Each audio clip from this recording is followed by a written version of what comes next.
కాకినాడ జిల్లా కిర్లంపూడిలో దివంగత నేత ముద్రగడ పద్మనాభం భౌతిక కాయానికి నివాళులర్పించేందుకు రాజకీయ ప్రముఖులు భారీగా తరలివస్తున్నారు. ఈ నేపథ్యంలో ముద్రగడ నివాసానికి చేరుకున్న టీడీపీ కాకినాడ జిల్లా అధ్యక్షుడు జ్యోతుల నవీన్ కుమార్ ఆయన పార్థివ దేహానికి శ్రద్ధాంజలి ఘటించారు.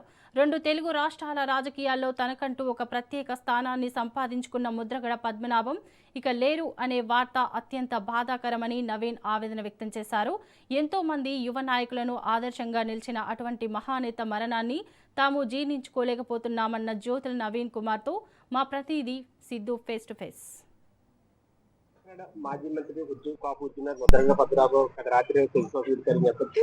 రాష్ట్ర రాజకీయాలు సాధించిన ముద్రగడ పద్మనాభం నిన్న రాత్రి చనిపోవడంతో ప్రముఖులు అయితే తన పార్టీకి నివాళులర్పించడం చేస్తూ వస్తున్నారు.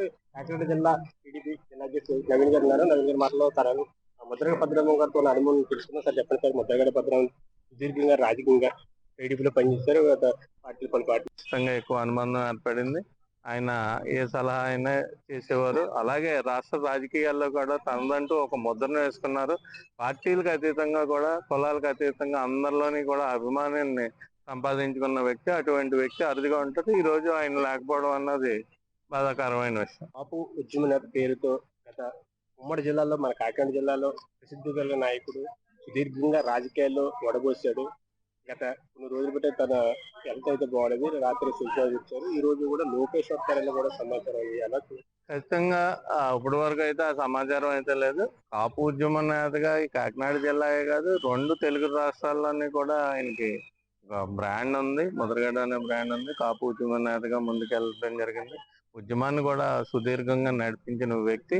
అందరిలోని కూడా ఒక అభిమానం ఉంది ఆయన అంటే. కులాల భేదంగా కూడా అతను కొన్ని సేవా కార్యక్రమాలు చేశాడు. నియోజకవర్గంలో కొన్ని అభివృద్ధి కార్యక్రమం చేశాడు.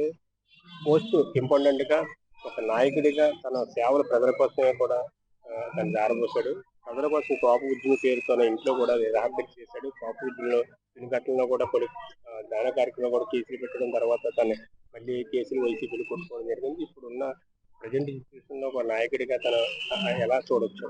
ఖచ్చితంగా ఆయన మంత్రిగా సేవలు ఈ రాష్ట్రానికి అందించడం జరిగింది. ఎక్సైజ్ మంత్రిగా కానీ వేరే మంత్రిగా చేసినప్పుడు కూడా ఆయన టైంలో కూడా ఉద్యోగ అవకాశాలు, చాలా ఉపాధి అవకాశాలు చాలా మంది కుటుంబాలకు పార్టీలకు అతీతంగా కానీ, కులాలకు అతీతంగా కానీ వేయడం జరిగింది.